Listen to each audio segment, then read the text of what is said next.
વાગરામાં ઈદે મિલાદની ભવ્ય ઉજવણી કરવામાં આવી હતી। જુમ્મા મસ્જિદથી ભવ્ય જુલુસનું પ્રસ્થાન કરવામાં આવ્યું હતું। આખરી પૈગંબર હજરત મોહમ્મદ સલ્લલ્લાહુ અલૈહિ વસલ્લમના જન્મદિવસ ઈદે મિલાદુન નબીની વાગરામાં ભારે શ્રદ્ધા અને ઉત્સાહ સાથે ઉજવણી કરાઈ હતી।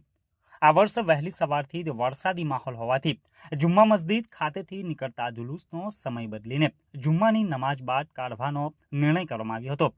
જોકે વરસાદના કારણે કેટલાક વિસ્તારોમાં સવારમાં પણ નાના જુલુસ જોવા મળ્યા હતા। બપોર બાદ જુમ્મા મસ્જિદથી એક ભવ્ય જુલુસનું પ્રસ્થાન થયું હતું। આ જુલુસ પટેલ ખડકી, ચીમન ચોક, મેઇન બજાર, ડેપો સર્કલ થઈને પરત જુમ્મા મસ્જિદ ખાતે પહોંચ્યું હતું। આ જુલુસમાં બાળકોથી લઈને વડીલો સુધી મોટી સંખ્યામાં મુસ્લિમ સમાજના લોકો જોડાયા હતા।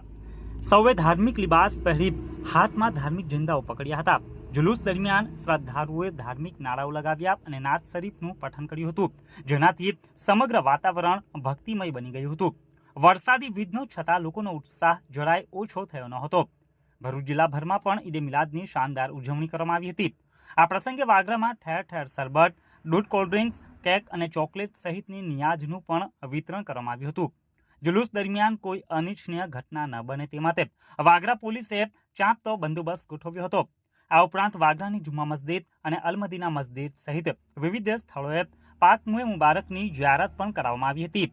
આમ વરસાદી માહોલ હોવા છતાં વાગરામાં ઈદે મિલાદના પર્વની ઉજવણીએ ભાઈચારા અને કોમી ઇખલાસનો અનોખો સંદેશ આપ્યો હતો।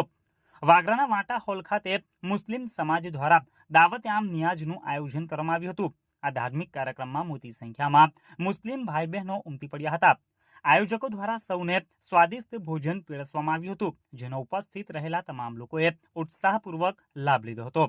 આ પ્રસંગે ભાઈચારા અને કોમી ઇખલાસનો સુંદર માહોલ જોવા મળ્યો હતો, જ્યાં સૌએ એક સાથે બેસીને ભોજન ગ્રહણ કર્યું હતું અને ધાર્મિક લાગણીઓને વ્યક્ત કરી હતી।